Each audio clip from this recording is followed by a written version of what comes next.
Hi, I'm Attorney Noel, your Ben and Beshi. Hello, I am Attorney JP. Hello, I'm your Tita Beshi Lay, and welcome to another season of Bar Beshies. And this time with a partner for every lifelong learner. Rex Education.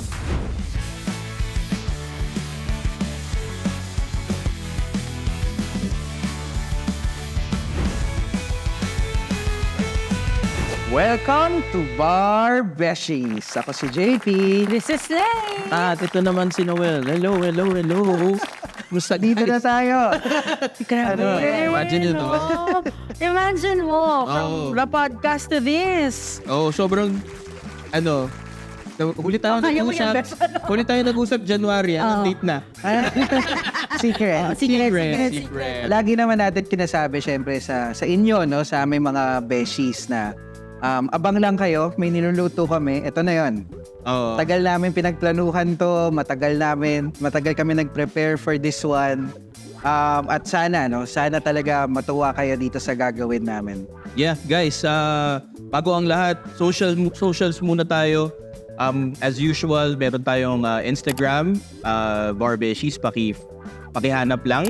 And then sa Facebook, meron tayong Barbeshies. Tapos sa email address, you can always contact us, barbeshies@gmail.com. Kung magpo-post kayo at gusto niya kaming i-promote, pakilagay po ang hashtag Barbeshies. You know what's cute? Kasi apparently may mga napapag-graduate na tayo. Tindi, no? Oo, meron na kami na pag-graduate. May mga pumasok na law school. Oo. Na-update kami sa Instagram. And you know, parang, even if we've been quiet, kasi sila yung Beshies, sa law school na ako, tips naman sa first year dyan, no, diba? Maganda yung no? Ang cute nyo dun. Oh. Oo, maganda yung naglagay ng nagbibigay sa amin ng kung ano yung subjects niya. Na in-enroll, kung ilang unit siya. So, si Inky ba yun? ata. Hello, Meron din shoutout yung sa'yo. meron din yung sasabihin niya, nagko-consult sa atin na parang anong okay unahin na subject? Oblicon, isasabay kami Oblicon sa ganito, sino yung okay na prof. So, Beshies, lalo na sa IG, if you have any questions, like we always say, bawal lang ang legal advice, pero anything law school related, sinasagot talaga namin yan. But then again, Russian roulette, kung sino man sa amin yung available, yun yung sasagot sa inyo. So, kasi lahat kami may access. Oo. Anyway, so because it's been so long, Yeah. since literally we've seen each other din diba? Kamusta naman, Beshi? Anong bago? Ako, may bunso na ako. Oo. Father of 2 na ako. Imagine mo last time tayo nag-usap, buntis pa lang ang asawa.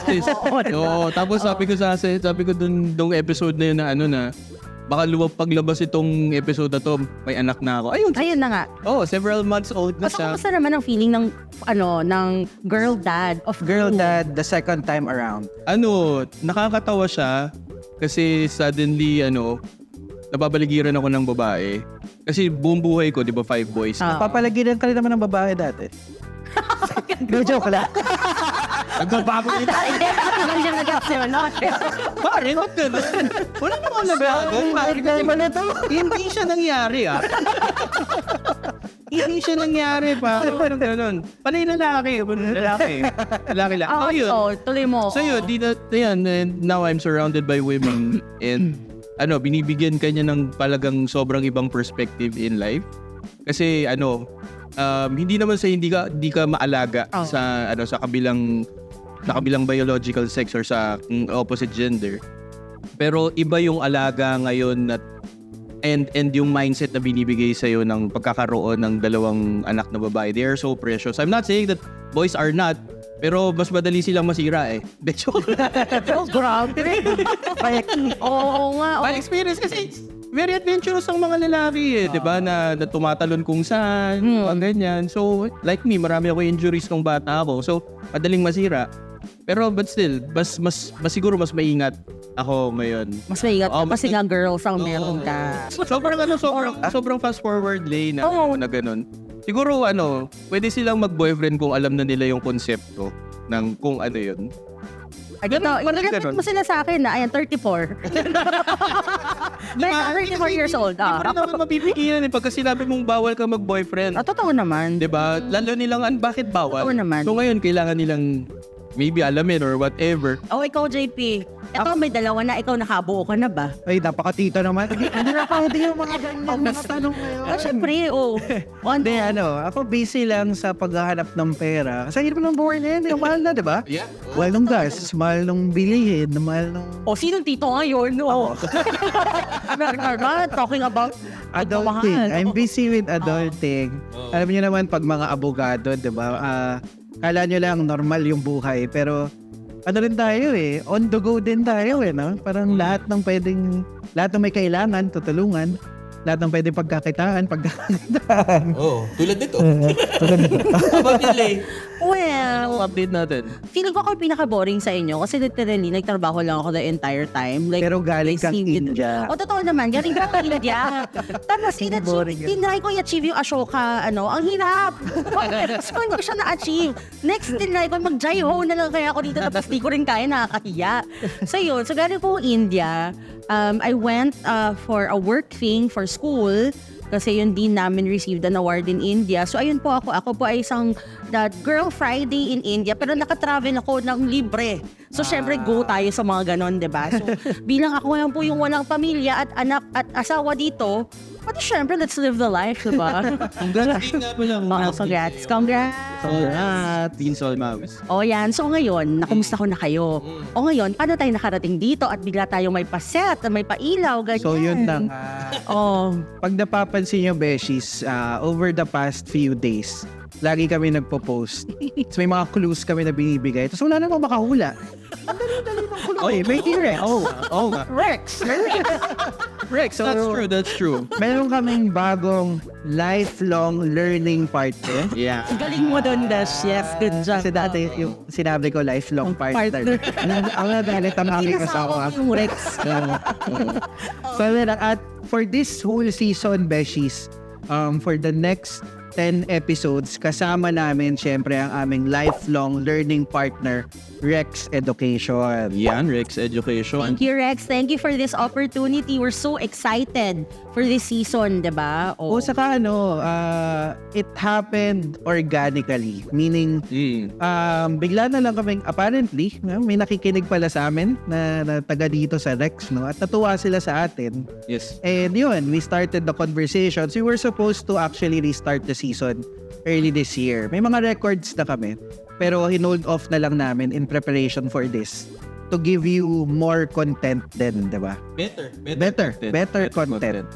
So yun, since nandito naman na tayo sa na partner na natin ng Rex Education, maaari natin silang puntahan sa rex.com.ph. Tapos check natin yung mga e-store nila and all the other actual branches dahil buhay pa rin ang mga libro. Pero meron silang Shopee and Lazada stores. Check their Facebook and Instagram over at Official Rex Education. Meron silang YouTube channel at Rex Education. Saka itong mga for the next episodes natin, lahat po ito ay mapapanood nyo ang video episode kay Rex YouTube at sa Facebook. Even doon sa mga social media channels namin, maglalabas kami ng mga videos, exclusive content for this season. So again, thank you Rex Education for being our inuulit tayo, lifelong learning There's my gunner. She sells seashells on the seashore. Ganon. Dapat lalabas mo yung dilap. lifelong learning project. Pero why do you think Rex is a good lifelong learning partner? Because During law school, ginamit niyo ba? Yes, para akong suki ako dun sa Rex, dun sa Star Centrum.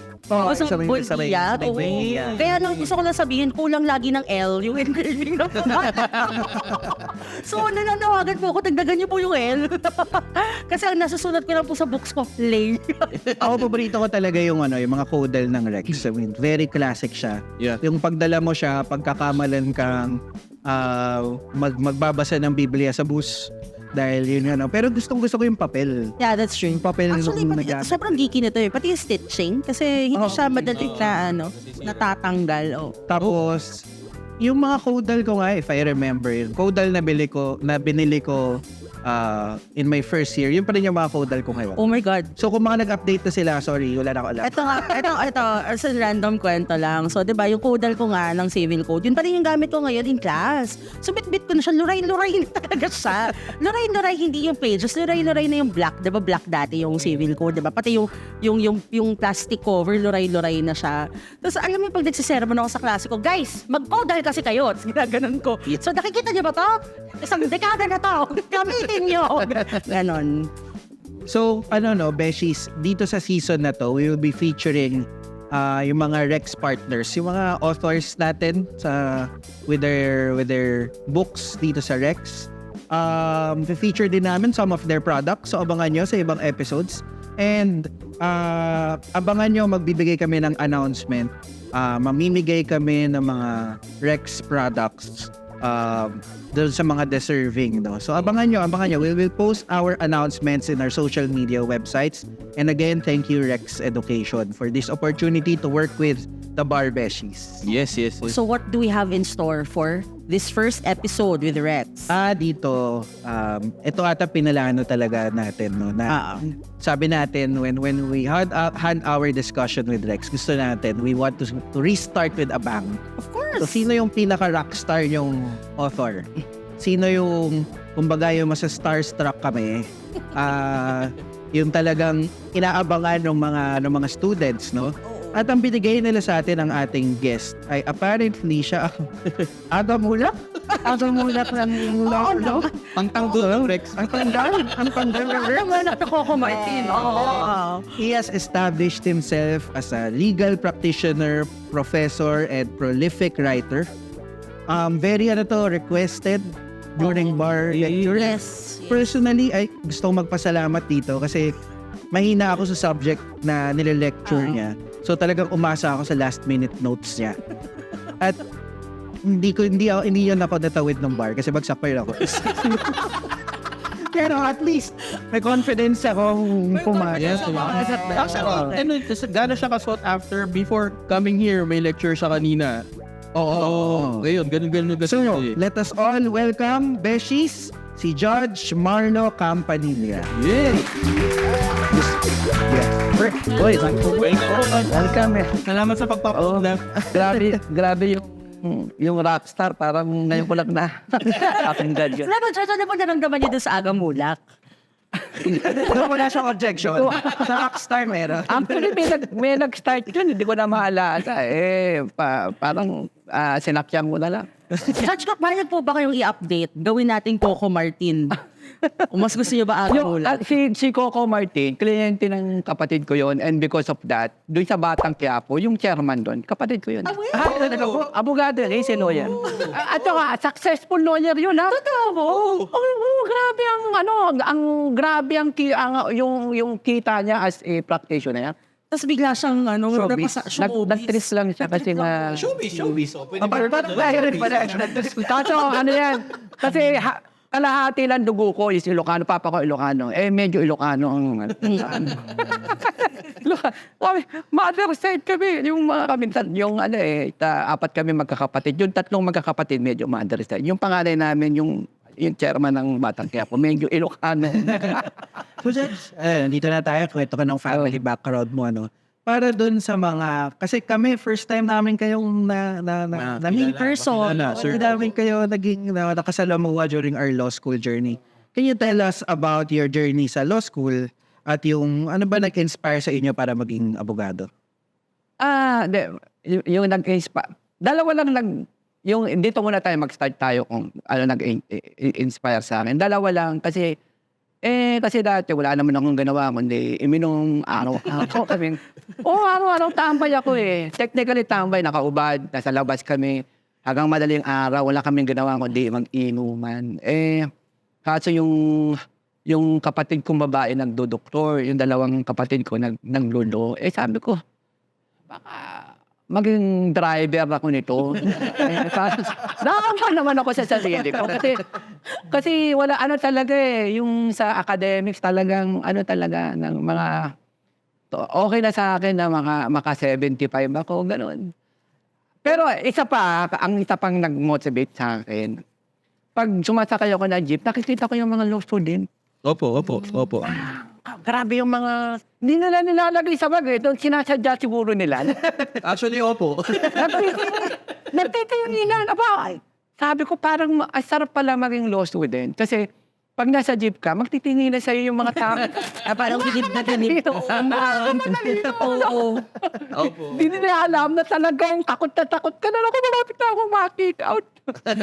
So parang Judge, tama po, no? Parang na-inspire kayo sa mga kapatid niyo tsaka nainggit kayo sa mga law Actually, students na nakita niyo. hindi, parang, siguro kasi from the very start talaga, siguro laki talaga ako na 2 beses ako ng grade 1, yung high school, kinake out ako ng UST, inom ako ng inom. Para siguro dumating dun sa isang punto na, agang ganyan ka na lang ba? Tambay. Technically, tambay ako eh. Nakahubad ako, naka-short lang. Ilang taon na po kayo nun? And ilang years after graduating? Wala akong continuous ako. Hindi, kaso, hindi alam ng mga classmate ko na mas matanda ako sa kanila ng 1 year. Kasi nga, 2 beses ako nag-grade 1. Pero, nagdire-diretso na ako yun. Nagdire-diretso na ako. Pero Judge, kung ganyan kayo ka-chill nung nag-start kayo ng law school, paano kayo nag-deal with, kasi ba kailangan pag law student ka na, medyo mas organized ka na kasi ang dami mong aralin. Di ba kayo nanibago dun? Ito, una-una, matindi talaga yung pumasok ako sa law school, matindi talaga yung inferiority complex ko. Kasi, ang paniwala ko, ako pinakabobo dun sa San Beda. I even flunked the entrance exam. Nagkataon mga bidisa yung kapatid ko. Kinausap yung dean. Sabi niya, Dean, ipasok mo na yan yung kapatid namin. Makikick out naman yan. Wala na. Ganda. Bigyan nyo lang ng chance. Pinayagan ako. Ngayon, pagpunta ko grabe sa College of Law, mga nagtuturo, nagtap sa CPA, mga cum laude, ganun. Nag-i-Englishan sila. Ako kasi, alam mo kasi ang mga tambay, meron silang inferiority complex na pag may dumaan na magandang lalaki at mukhang mayaman. Huwag ka tumingin na. Ganon. Ako, nagtitimpi mo ako sa nag-i-Englishan sila. Nag-i-Englishan. Wala naman akong magawa. So, ang ginawa ko na lang is that, bata na lang ako ng bata. Kahit hindi ko maintindihan yung binabata ko. So, in-avoid ko na lang matulog. Basta, Talaga po, Judge? parang, In-avoid ko na lang 5 hours, parang 5 hours. Yun lang. Ayun lang, basta ganun lang. Ang nasa isip ko, wala akong pakialam. Basta ako magbabasa ako. Maintindihan ko, hindi ko maintindihan, wala akong pakialam. Kasi hindi naman ako cum laude. Hindi naman ako naging cum laude. Hindi naman ako naging dislister. Full-time student po kayo? Or Nag-full-time ako. In fact, wala ako talagang pakialam. Kasi, halimbawa, merong professor na terorista. No? Terorista. Alam mo, Justice Callejo. Alam mo, si Callejo. Justice Callejo na later on, he becomes the Associate Justice of the Supreme Court. So, magpapasa yan. Mga 6. Si Hermes Sura, magpapasa ng mga 3. Yung mga classmate ko, mag-withdraw, mag-i-enroll sa ibang subject. Ako wala akong pakialam. Ba't ako wala akong pakialam? Wala naman akong sinabi. Pasok lang ng pasok, Judge. If the professor will clamp me, what? Wala naman akong, wala akong reputasyon na dapat protektahan. Beses nililinaw lang namin yung mga law prof, hindi po terorista, terror po. Pero makakala kasi Nagkamali ako. hindi po, nililinaw ko lang po yan. Hindi, ito para dun sa mga, para dun sa mga, yung mga nagbabalak mag-law. Ang tingin nyo sa mga professor, mga talaga sila, parang mga evil person. Pero actually, mababait yan. Sinasadya talaga nila. Kasi kasi ang purpose nila, pressuring. Pressuring ka para mag-aral ka. Pero kita kapag tinan mo yung mga professor pag graduate, ang babait. Pag graduate ka na. Opo. Pero pag professor sila, gusto mong Buntalin, Gusto ambushin sa labas ng parking. Chance. Dito, Mike, ano po yung undergrad nyo? Political science. Political science. Kasi ganito, yung gumraduate ako ng high school, sabi nung mama ko, pinarahan ko ako ng mama ko, Marlo, alam naman natin na may problema. Alam ko naman. Ano ka na lang, computer technician, 2 years. Sabi ko, no problem. Ako pala, ganun lang ako. No problem. And biglang nalaman ng airmat ko na yung computer technician, ano yan, STI? At that time, STI, maliit na school pa yan. Ngayon lang bumulusok yan eh. Parang mga 2 oras lang, naku, sabi ng mama ko, patay tayo dyan. Iinom pa. Inom na naman. Sabi niya, inom na lang to. Inom na lang. Tapos sabi ng kapatid ko, anong gusto mong kurso? Sabi ko, wala akong alam niyan. Ako magbabakasyon na. Bahala ka na. Alam mo, after nung vacation, sabi lang enroll ka na ha? Yung Ponsay. Kasi mga Ponsay sila. Ha? Sabi ko, sige, okay, no problem. Opo. Bunso mo ba kayo, Judge? Bunso ako. Opo. Nakatulong po ba yung Ponsay sa Hindi ako Hindi ako nag-aaral dati. Hindi, ito, siguro ang isang problema ko, kaya ako nagkaroon ng, kasi maliit pa lang ako, meron akong problema sa tenga. Opo. Kaya, because of that, nagkaroon ako ng speech deficiency. And because of that, nagkaroon ako ng inferiority complex. Kasi yung maliit ako, yung asukal, atutay ang ano ko doon. Yung mga kapatid ko, atutay, ano ko, inaasar ako, atutay. Sabi ko, ano yun? Hindi mo na naalala. Yung atutay, asukal yun. Ang ano ko, atutay. Ganun. Judge, yung law school po, ano favorite subject ninyo? Kasi policy ako Constitution, tsaka political law. Sa examination ng lowest ko, political law. The political law subject, 73. Hindi Pinaka-lowest naman ko. po pala masyadong malayo. Pwede pa rin, parang nagkataon. One answer lang. Pero yun ang paborito ko I read the book of Bernas, Cruz, and Aguirre. Kasi ako mabasa ako Kung baga, hindi ako magbabasa ng Cruz lang. Pag nagbasa ako ng bagong libro para na-excite ako. So, sa international law, I read Salonga, I read Kokya, no? So, ano talaga, ako, prepared ako, pero I planned the political law subject. So, Judge, kung Consti yung favorite niyo, paano po kayo napunta sa kriminal mo? Nagturo ako kasi gusto ko nasa law student pa lang ako, gusto ko talaga magturo. So yung naging abogado ko, nagturo ako ng political science, obligation and contract, international sa Catholic Pasig Catholic College po. College, PUP. Kaso ang nangyari kasi is that biglang nagkaroon ng law school sa PUP. Dati Opo. siyempre, medyo malakas na connection ko doon kasi nagtuturo talaga ako doon And because of that, kaibigan namin yung dean. Dean, papasok ako O sige. Yung vice president pala. So, ang dean nila si Tinga, na later on naging Justice of the Supreme Court. Nirequire ako na isubmit ko yung grade ko sa bar examination. Hindi ko alam Hindi ko alam. Ang highest ko pala is criminal law. Parang 87. Hindi ko alam kasi hindi ko Hindi na masyado pinansin. Hindi ko pumasa ako sa bar. Hindi ko na kinuha yung grade ko. Kasi ang importante po pumasa Diba? Ba't ko naman, anong pakialam ko doon? Wala nga akong pakialam. Wala akong pakialam talaga. Wala akong pakialam. So, siyempre, i-require yung bar grade ko. So, kinuha ko. Sabi niya, magturo ka kasi gusto ko political law institutional. Sa criminal law ka magturo. Yun, kaya napilitan ako magturo. Pero yung practice nyo nung time na yon sa law, nagli-litigation po ba kayo? Nagpa-practice na ako yun. So, general ang practice ko. General. So you're handling both civil and crime cases. Okay. Paano naman kayo napunta sa writing? How did you decide na you want Ganito, kasi to write a book? actually medyo nararamdaman ko na parang may talent ako na siyempre, parang may talent ako. So, parang napapansin ko, parang magaling ako magturo. Yung si Linda, ng political science. Barkada ko yun. So, gabi-gabi kami iniinom. At sabi ni Manny, pare, sulat tayo. Oh, sige, sulat tayo. Alam mo, uwi ako ng bahay, lasing ako, nagsusulat ako. Parang Edgar Allan Poe, di ba? Edgar Allan Poe.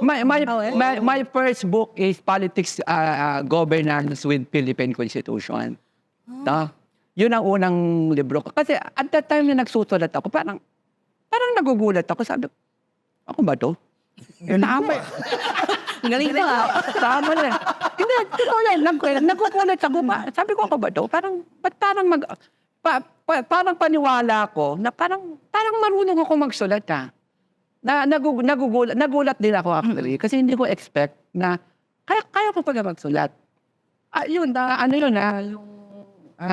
Matagal na nasa market yun kasi hindi ko na na-update. Pero siguro para for 10 years nasa May market. mga author po ba kayo na parang yun yung inspiration nyo? Gusto ko parang ganito ako magsulat. Tatlo lang actually. Si Florence Regalado, si Natura, saka si Jurado. Si Florence Regalado, na ang ginaya ko sa kanya yung lalim. Malalim siya eh. Natatanda. Si Jurado tsaka ni Natura yung paano niya i-organize yung pagsusulat. Yung pyramiding, ang tawag ko dyan pyramiding eh. So, identify mo muna yung pinaka-main topic, isa subtopic mo siya, tapos magsa-subtopic na naman siya. Pag ganun siya. Kasi importante kasi yung flow ng pagbabasa eh, na hindi pwede yung tumatalon-talon. Pag tumatalon-talon yan, sagwang basahin. May mga book na I will not mention the name of the author. Pero tumatalon-talon siya. Hindi, pero may mga ganun talaga. Even during, parang nung nasa law school ako, kaya sabihin natin, Oblicon, 3 authors yung initially magsa-start ako. Kasi iba-iba yung way Style nila. Kaya Judge, paano nyo siya ino-organize? Siyempre alam naman natin, lalo na kung first year yan, di ba? Alam natin na sobrang hirap niyang intindihin. Paano nyo ino-organize to make sure that the students understand the legal? Ako to simple lang. I-outline ko muna yan. Tapos pag nasulat ko na, babasahin ko ulit. Tapos rarambulin ko yan. Pagkatapos ko rambulin, babasahin ko ulit, rarambulin ko yan. Kasi importante yung organization ng pagsusulat. Hindi ba basta na may principle, lalagay mo na agad doon. Hindi ganun yun. Kasi masisila. Kasi lalo na yung mga estudyante, mga puyat yan. Pag sabog yung presentation mo, hindi ka ma-appreciate ng mga law student. So, kailangan talaga naka-organize. Basta paulit-ulit ko lang, no? Paulit-ulit ko lang ino-organize, no? Ino-organize yung sa book. Kasi ngayon, di ba, computer na. So, kahit na nakasulat na siya, ko yun, yung ulitin ko. Minsan, nakakatatlo ko, 4. Ilan na ba ang legal titles nyo? Ilan ang libro na? Ako, hindi ko lang. Marami. Binigay sa initially, I think it's about 8. Pero 8 on criminal law. On criminal law wala. Imagine that, sir, that you started with political law and then you're still with criminal law right now na ganun ano. Ito, Judge, kinausap ko yung librarian namin. Kinukwento talaga niya sa akin. Kinanong ko siya na for criminal law, book niyo po talaga ang hinahanap ng mga freshmen. Kasi pogi kasi ako. Oo. Kasi may significance yun na maganda na yung libro. Gwapo pa yung sumulat. Nagsulat. Oo. So, Napaka-important. Judge, tama ba? That's what sets your books apart from the other books on the subject. Yung kagwapuhan ng nagsulat. Ito. Bakit maganda yung pagkasulat ko ng criminal law? Kasi yung high school ako, Paul Sci, mga kausap po, mga criminal. Hindi, sa totoo lang. Meron criminal vibe, meron kang criminal vibe. Alam mo, sa totoo lang, ako sa criminal law, even if you're a top-notcher in the bar examination, cum laude ka, etc., iba ang criminal law. Kasi hindi mo maiintindihan yung mga bagay-bagay unless na andung ka. Kasi siyempre na, kasi pagkwentuhan ako dyan ex-convict, paano mo pinatay? So, May pumasok sa isip ko. Iba ako pag nag-lecture ako, talagang parang practical lang. Parang hindi ako seryoso na parang nakisipagkwentuhan lang ako. Kasi, kumbaga, criminal law kasi yan eh. hindi pwedeng alam mo isang problema ng mga expert is that minsan nagiging bookie sila. No? Principle lang, kukonsider na lang yung letters ng principle. Pero importante kasi yung spirito ng principle. At hindi mo makikita yung kung di ka exposed. Totoo po. Dapat alam mo kung ano nangyayari talaga eh. Paano ba nagkakapatayan, di ba? Opo, kasi yung criminal law, yun nandun yung para sa akin na best stories ng pinaka nakaka-enjoy na basahing mga kaso. Maganda talaga. Kasi parang ka nagbabasa, lalo na kunyari, tipong mabibigat na kaso or napanood mo siya sa movie and then suddenly you have this real case. Sa mga pinangagalingan ng mga Calvento files mga paglaban mo, yung the most memorable cases. Kuyari ako, mag-isip ako, may makita ko yung word na common grass. Ay, oh my God! Alam mo yung right now. Dapat alam mo yan. Tuwan-tuwa si Callejo dun eh. Tapos yung the penis is a blunt object. Mga ganon, alam mo nakagano. I remember yung People versus Weissenhunt yata yun. Pero we say na yun yung pinakamasayang basahin until we are reminded that these are real people. Pero parang comic siya. Pero totoo po kasi kung kunyari magbabasa ka about let's say sobrang hahabang kaso ng constitutional law. Everything's esoteric na parang ganito yan, maraming konsepto yung binibigay. Pero pag nagbasa ka kasi ng criminal, nag-away na mag-asawa, pwedeng kapit-bahay. Nakakatuwa. Pero ito ang most of the occasion, criminal law is the killer subject in the family. Actually po. Bibihira magpangalawa yan. Palaging ngayon ang pumapatay kasi napaka-complicated yan. Balita ko nga po yung last bar, yun nga po talaga ang pinaka-deadly. Yung Caguiao, yung Hernando, yung 2007, talagang palagi siyang number 1. Kasi minsan nagna-number 2 siya, pero palagi number 1 yun. Yung mga dating rin kasi, di ba, yung format na isang araw lang ang crime and murder. Parehong mahaba. So it's the third Sunday is one of the challenging. Before, ewan ko kaya kung ano na yung... So, Judge, matanong ko lang, dahil nga pinakamahirap siya and you have been the sought after expert ngayon ng criminal law, ano ang best tip sa mga gustong pumasok sa law school at sa currently nahihirapan sa criminal law? Ano sa tingin niyo yung best? Kung halimbawa, hindi ka exposed sa mga kriminal na katulad. Ano mo sa bilibid? Immersion tayo. Magpao ka kagad. Magpao kami. Pero ito hindi lang para sa law student, para sa mga practitioner, sa mga writer, sa mga judge, etc. Wag tayong bookies. You always assume the position of an ordinary person. Then from that position, you analyze. Mukha bang dapat i-convicto? Mukha bang dapat mas mataas ang penalty niya? Kasi ang criminal law, actual na pangyayaring, actual na patayan yan. So alam mo ba, ilagay mo yung posisyon mo dun sa rape victim. Tapos, dapat bang parusahan yung nang-rape sa'yo? Ganito ba dapat ang penalty niya? Ganun lang kasimple ang criminal law. Kasi, minsan kasi, yung principle kasi, ang nagsulat ng principle is a human being. And it is very difficult to create a principle. In selecting words, in making a principle, napakahirap. So may mga time that they will use a word na medyo yung konsepto niya may kalawakan na pag in-interpret mo yan, taking into consideration the letter, nag-iiba yung konsepto ng principle. Palaging iisipin mo, ano ba yung sitwasyon? O halimbawa, ako yung kriminal. O dapat ba akong hindi parusahan? So ganun lang kasimple ang criminal law. Wag masyadong technical. Pag nag-analyze, hindi yung i-analyze mo yung principle by reading the dictionary. Okay lang naman yung basahin mo yung dictionary, tingnan mo yung word. Pero ipalagi mong nilalagay yung sarili mo dun sa mga parties. Ganon ang technique doon para maintindihan nyo ang criminal. Parang judge na tama po. Imagine mo sila tao din talaga sila. Tao may sariling motivations. Try mo kausapin mo yung libro. Kamusta ka na? Hindi ka papansinin niya. Hindi ka papansinin niya. No. Pag libro ka na ng libro, mawawala ka. That's true. Totoo. In fact, that is the weakness of lawyers. May mga time na nagiging bookies. Nagiging bookies sila. May nabasa ko sa Google na yun ang weakness ng mga expert. Kasi a lawyer is an expert in law. Yun ang problema na dapat ang recommendation nila ang expert may kasamang ordinaryong mag-isip, dapat combine kasi minsan nawawala yung expert. Pare principle sila pare. Ako ito in penning my decision, no? There is an issue. I will not read Supreme Court decision. I will not read the law. I-analyze ko muna on my own.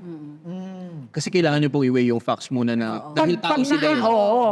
Kasi pag inuna mo yung principles, nawawala. Maniwala ka sa Nawawala yung humanity. lawyers, mga judge. Nawawala. Pag inuuna nila principle, pag inuna mo principles, patay ka dyan. Saka parang iko-control ka na. Pero kumbaga, Yung totoo yun. That is the right term, explanation. Kinokontrol ka na ng principle kasi binasa mo na siya, parang ando na yung mind mo eh. Tapos nakalimutan mo na may tao sa harap mo. Nawala na yung ano ba, yung practical analysis ba? Opo. Judge, ito, do you see yourself, venturing into other fields of law and, making a book perhaps on another subject other than criminal? Dati kasi, bukod sa criminal law, nagle-lecture ako ng remedial law. Pero sabi ko parang mahirap paging jack of all trade eh. Kasi ako, sa criminal law lang, ang paniwala ko, parang kulang pa ako ako, mag-open forum tayo, kahit tanong mo sa criminal law, sasagutin kita eh. Walang problema yon. Pero siguro bago ako mamatay, baka mag-produce ako ng book na on other subject. Pero hindi muna ngayon. Bago ako mamatay. Wag muna ngayon siguro. At Matagal pa yan, Judge. matagal pa yan. Oo. Pero meron ba kayong kunyari, di ba gusto niyo magsulat ng iba pang libro? Is it remedial law na? O po, babalik mo kasi sa first love niyo? Ako, criminal procedure evidence, saka constitution, political. Yun lang ang pwede kong puntahan. Yung iba, ayoko na. Mahihirapan na ako doon. Ayaw niyo po ng tax, no? Sorry. May naalala ka pa ba sa Wala po talaga. Lifeblood. Yun lang. The power of taxation. Exactly. Yun na lang po ang natira. Inherent power of the, Exactly. of the state. Only pa rin. Yung pala, Mabalik lang since you're still a teacher pa rin naman po, Judge. Dito sa age na to, may iba lang tayo. Ano ang tingin yung challenges ng mga current students sa law school ngayon with this digital age? Papansin nyo. Lalo na nag-pandemic, di ba? yung mga law books, ang daling basahin yan. Ang problema lang, napakarami. Ang problema ng mga law student, kailangan hindi sila matutulog. Yun lang naman ang problema doon. Ako ito Ito para sa mga law student Isipin nyo lang, hindi naman forever yan. 5 taon lang yan. 4 na taon sa College of Law, 1 taon na magbabar ka. Ngayon, huwag ka na matulog. Meron kang girlfriend. Demanding. Sorry, kamo. Sorry. I'm sorry. No? 5 years lang naman yan eh. Di pa nga nagdedemanda, sorry na kagad. Hindi lagi nga natin sinasabi nito, di ba? Kung talagang pangarap mo maging abogado, kung may pangarap ka, maging responsable ka. Di ba? Kasama yun. You have to give up so many things para ma-achieve mo yung pangarap mo. Girlfriend mo, time. Hindi mo sasacrifice. Yung time, tulog mo, lalo na pag mga exam week, di ba, Judge? So, talaga. Ito yung girlfriend ko na naging wife ko. Siya pumupunta sa San Beda. Yung nakikita ko na sa Benda. Nagre-review ako dyan. Pupunta siya. Magbabasa-basa din siya. Hindi mo pwedeng puntahan ng girlfriend mo. Pag sinabing puntahan mo ko, sorry. I'm sorry. Sorry. Sorry. Ganun talaga yun. Hindi ka kasi ang problema sa law. Kahit na ang utak ni Albert Einstein, pag hindi mo nabasa. Ganun lang kasimple. Totoo yun. Hindi mo siya nabasa eh. Di tapos ka. Ano sasagutin mo? That's true. At saka ito bawal ang back reading.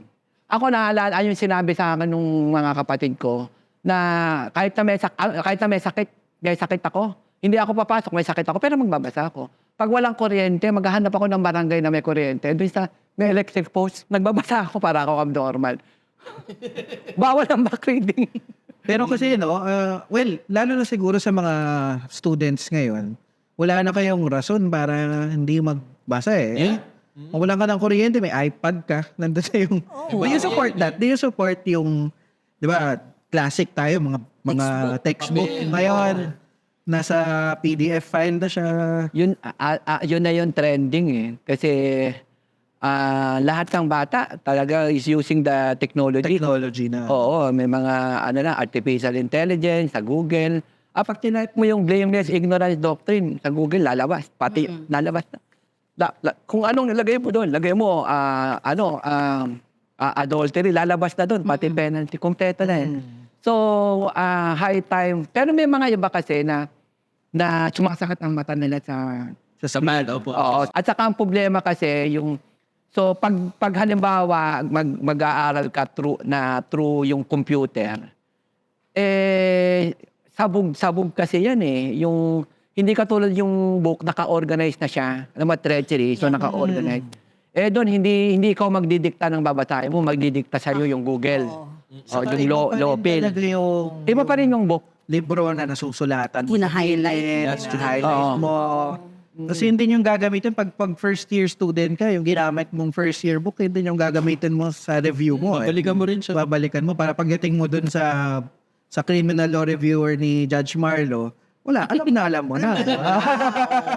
So, Judge, since bumalik na tayo sa mga dasulat yung libro and yung maraming lectures nyo, dun sa books natin, what do you think yung impact ng libro mo sa legal community and yung siguro epekto sa ating ngayon, sa ating legal sphere ngayon? What do you think? Pag nagle-lecture ako, nagsusulat ako, if I'm not comfortable with the Supreme Court decision, binibigay ko yung view ko, pero with a statement that for purposes of the bar examination, you have to follow the Supreme Court decision. Kaya ako ginagawa yun. Kasi alam mo kasi yung mga lecture, yung pagsusulat, minsan boring yan eh. Pero pag may mga ganung kantirada na at with due respect to the Supreme Court, I will not agree with this principle. Tapos lalagay mo yung mo. Pero lalagay mo yung view mo. Napapansin ko, kasi siyempre ang reality, ang mga justices ng Supreme Court, siyempre may mga abogadong tumutulong yan na nababasa din siguro yung book ko at saka yung mga pinupost ko sa Facebook. So, napapansin ko may mga Supreme Court decision na pag lumabas, nagja-jive dun sa view ko. Pero may mga time na hindi. So, at the end of the day, even the writings of Mandresa, you can just imagine si Mandresa. 19 kopong pa yan. 19 Spanish writer. Albert Guevara. Kumausap pa ng law student. Kilala mo ba si Mandresa? Kilala ko yan. Spanish time pa yun. No? So sa akin may ano yan. Kasi hindi ako confined na pag sinabi ng Supreme Court, okay na. Hindi, binibigay ko yung view ko. Na kayo, Judge, sa kunyari, meron talaga kayong opinion, legal opinion on a certain current topic. Active ba kayo sa pagpo-post sa inyong social media to give your opinion? Kasi napakarami ko kasing trabaho, nag-judge ako, nagsusulat ako ng libro, nag-lecture ako. Tapos pag gusto ko magpahinga, sinisingit ko yun. Pero ang technique kasi dyan, kailangan mainit yung issue. Yeah. Kasi pag halimbawa pinalagpas mo yung issue, hindi na babatahin. So pag mainit ang issue, parang maganda tong issue to, nagkakagulo. We talk about it. Titirahin ko, ipopost ko. Bumubulusok yung mga lecture na mga comment. What do you think yung impact na social media sa discussion ngayon? Is it more immediate na dahil nga nasabi nyo nga po na ayaw yung napapanis yung topic. Tapos ngayon yung reactions towards the topic, mas ano po ba? Mas intellectual po ba siya? Mas ano po ba siya? Bakit? Kasi ganito, pag may issue, tapos lahat ng expert, ganito sinabi, tapos yun din ang view ko, hindi ko napapakailaman yun. Di ba? I adapt na lang the thoughts of this person. Iintayin ko muna interviewin yung mga expert, yung mga sikat. Hindi ko nababanggitin yung mga sikat. Sabi ko parang ibabyo ko rito. Doon ko titirahin. Doon sila Pero kasi importante kasi na hindi kasi ang law kasi hindi kasi yung 1 plus 1 is 2. Opo. Iba ang law. Ano yan pusa, pusa mukhang aso yan bawawaw O, di ba? Nagkakaroon ng debate, di ba? Nagkakaroon ng debate. So, pag hindi ako komportable dahil sa view, pero i-analyze ko siya, magre-research ako. Pero kailangan ang pananaw ko, ako yung tama. Kasi Saan ko naman? hindi ako magpapakawala ng view na hindi ako sure. Saka mahirap Masisira ako nun. Exactly. Sisirain ko yung reputasyon ko. Tama po. Ang tawag nila sa akin dyan sa aga, tapos naging pakito din ako. Pag pinakawalan ko yun, sure ako na talagang everybody will Affirm. matutuwa sila na magugulat sila na may ganun pala yung Sa lahat ng nagawa nyo, nasulat nyo, Judge, meron pa ba kayong legacy na gustong iwan? Di ba? Huwag naman iwan. Legacy na gustong gawin. Oh, yes. Actually, sa Porcher at saka sa mga magbabar, number 1 na yung, pananaw ko, pero number 1 naman talaga yung book ko. Yung mga Persian, binibili, yung mga iba kasi piniprescribe yung, siyempre, alam naman natin, si Luis Reyes talaga pinaka number 1 sa Persian. Pero binabasa, yung may mga Persian binabasa din yung book ko. Ang gusto ko talaga is that makapag-produce ng ng book pang Persian. Kasi ang book ko talaga, medyo yung book ko correlation siya hindi siya pang Persian. So, pang-review na po talaga siya yung fourth Matindi year. correlation siya kasi article 2 pa lang, kino-correlate ko na yan sa terrorism. siya eh. Oo, di ba? May provision sa terrorism on extraterritoriality. Yung correlation siya medyo may kabigatan. Hindi pang Hindi siya Persian. pang Pero first year. yung mga Persian, I heard na bukod doon sa prescribed na libro, binabasa nila yung book ko. Kaya nga nagtataka ako na Persian palang kilala ako na maglalakad ka sa, Kaya hindi ka pwedeng kumuha ng kasalanan sa public. Kasi, Judge, baka mag-viral kayo. Oo.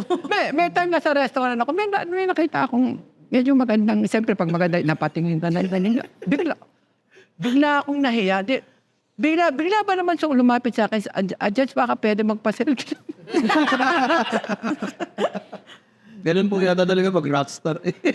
Yan.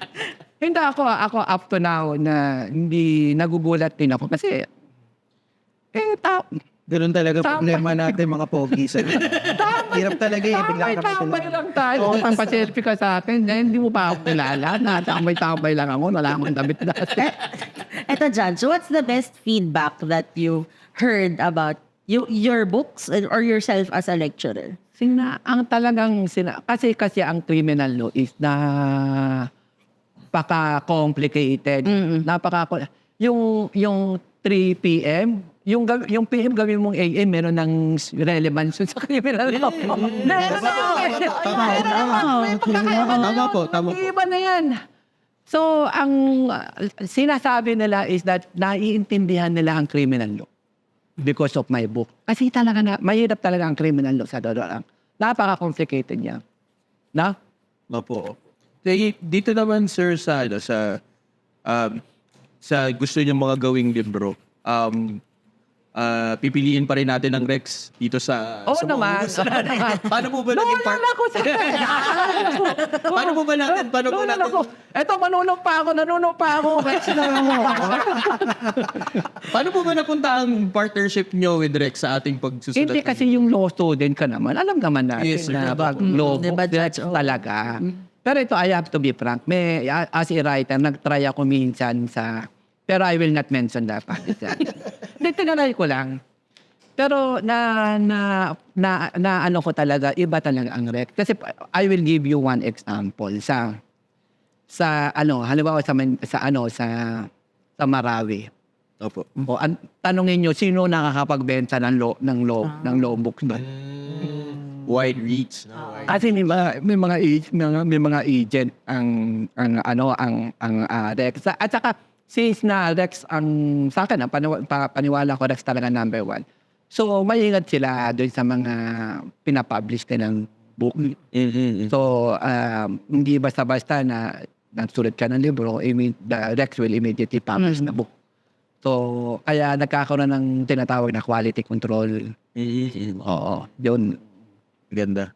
Pero kasi lalo na ngayon, anyway, experience na rin natin to while making up with this partnership with Rex. Talagang hindi lang yung officers, even the people behind, sobrang accommodating. They will really help you. O mababait sila, pwede mo kang pisil-pisilin sila. Ginawa naman natin ng staff to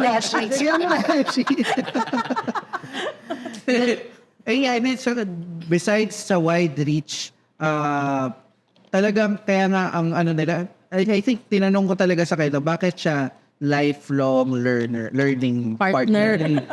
Lifelong learning partner. Kasi nga, from the early days up to abogado ka na, kahit abogado ka na, talaga nandyan yung mga products nila. At nag-i-innovate sila. I mean, in our other episodes, makikita nyo, even the other products that they will be selling. Kaya, very thankful talaga kami dito sa opportunity na to with Rex. Pero dati, I heard na ang Rex, kariton lang, tinutulak yung kariton, nagbebenta ng libro. Ah, talaga? Dati? Oo, kariton lang yun. Ngayon may ganito Eh ngayon, bilyonaryo. As evidenced by our facilities right now. Nanghihintay lang ako sa abutan ako ng maraming pera ng SSP. Dami pera ng Rex eh. Kung nagkaroon kayo ng maraming pera from Rex Judge, bibigyan niyo ba kami? Ano ang hobby mo na ibibigay na ilalaan mo doon yung pera na yun? Anong hobby siguro? Nagbibili ako, yung salaman, siyempre. So, isa po kayong plantito. Plantito. Oo, kahit na dati na yung barumbado pa ako, talagang naging ako Just nahirapan ako imagine na parang mato tambay, tapos plantito. Masyado, may Nakarelate po. nahirapan ako. Tatlo lang kasi ang para to gain immortal life. There are 3 requisites. Magkaroon ka ng anak. So meron na akong 2 anak. Yung isa magdodoktor. Yung isa naman kakapasa sa UP Diliman sa College of Law. Wow. Nice. Congrats. Tapos Ay, susunod. magsulat ng libro meron na ako. Yan, immortal ganyan. Magtanim ng puno. So, Ang ganda nun, George. Oo nga naman. Kasi it will outlive you. pag nasa Huwag ka probinsya ako, naman. nagtatanim ako ng puno. Oo. Yung pinaka-doable sa akin, nagtatanim ng mga muna. Sa tatlong Ano ba, nag-apply ng probation sa akin? Opo. Kasi may mga mandatory condition, pero merong condition which is discretionary on the part of the judge. So I will put as a condition, magtanim ka ng puno. 5. Tapos i-picturean mo. Ay, sure. Pwede yun, magtanim ng puno. Oh, guys, magtanim kayo puno. Guys. So, Judge, Ang lalaki na ng puno ko dun sa Hall of Justice. Kayo po yung nagtanim mismo. Meron akong puno. Sa kalooban mo, Judge? Hindi dun sa Hall of Justice. Sa Hall of Justice. Ang Hall of Justice namin, dalawa kasi South at North. Ah, Sa okay. North kami. Okay, mas malaki. Yung North kasi, mapapansin mo, may mga kalabaw doon, mga kambing, at saka ang tractor namin doon is generika. Pwede kang magtanong, hindi yung yung mga ano pa lang, mga isang buwan pa lang ako doon. Nagtanim na po kayo doon? Nagtanim na ako. Nagtanim ako na ng mga puno ko. Ano na ako na. Pipicturean ko. Sige, Judge. Pag ako napadpad doon, Judge, para pakita ko ma-identify ko doon. ano ba? May nakalagay ba doon kung ano yung mga tinanim niyo? May pangalan. Yung Indian tree ba yun? Indian tree, opo. May mangga, may langka. Fruit bearing, may fruit bearing. So Judge, kung ikaw ay isang puno, anong puno ka? Ano puno? Sige na, sir. Malaki na yung yan. Sige na, please, anong puno mo? Kung kahoy ka. Hindi ko kaya yung mga ganyan, mga ano yan. Alam ko sa mga kilang mga Chris Aquino. Walang ganyan. Kapunta na tayo. O, so ito na, serious na lang po. Judge, any last words for our listeners, our beshies, Judge, that are mostly law students or yung mga gustong pumasok ng law school and also yung mga young lawyers na kakapasa lang? Ito kung gusto nyong maging abogado, kaya nyong maging abogado, isipin nyo na lang, kung ibabalik ko yung sitwasyon ko dati na papapasok pa lang ako sa College of Law, mas matalino po kayo sa akin. Napakabobo ko yung panahon na yun. Oo. Superlative eh. Hindi yung bawa yung mga Southwest, saka hindi ko alam kung saan ang Sunrise, saka, sa totoo yun. Opo. Yung Tagalog ng Monday, alam ko, sa Saturday, Sunday, saka Friday, yung Tagalog ng Tuesday, Wednesday. Hindi niyo na po alam yun. Nalilito ako na, hindi, sa totoo lang, napakapopo ko yun. No, alam ba yung, kaya ko napansin ang bobo ko. Pag yung telephone number, ilan ba parang 6 digits? 6 digits? 7 po. 7. Napapansin ko dati, halimbawa, yung kapatid ko o kahit sinong tao, pag number, sasabihin, tapos i-dial na. Pag sa akin, pag sinabi, ay, wait, isa-isahin mo. Tapos ipaikot pang ganun yan. Napansin ko, parang kakaiba ako. Sabi ko, parang kakaiba ako. Parang napakabobo ko. No? Pero bakit ako naging abogado? Kahit na ang bobo kayo, cum laude kayo, o kulelat kayo, kung gusto mo maging abogado, kaya. Sa totoo yan. Ito lang ang technique, huwag kang matulog. Ulit-ulit yan. Wala ko din Judge, Maging abogado ka. Oo, totoo yun. Thank you, Judge, sa pagpapaunlak dito sa aming first episode. Yes. natin for this season. Of course, in partnership with Rex Education. Marami pong salamat. At sana, Beshies, nag-enjoy kayo dito sa usapan namin with Judge Marlo. Bantayan nyo, sobrang dami pa naming magiging pasabog. Other guests sa aming mga episode. Just follow our socials and of course, punta kayo sa YouTube channel ni Rex, sa Facebook channel ni Rex. And yun, that's it. Thank you very much again, Judge Marlo. Ang ganda. Sobrang saya. Sobrang saya. Thank you. And with that, We are your bar beshies. we are your bar beshies. Ako si JP. This is Ray. Si Noel. Bye. Till next episode. Bye, beshies. Bye, beshies.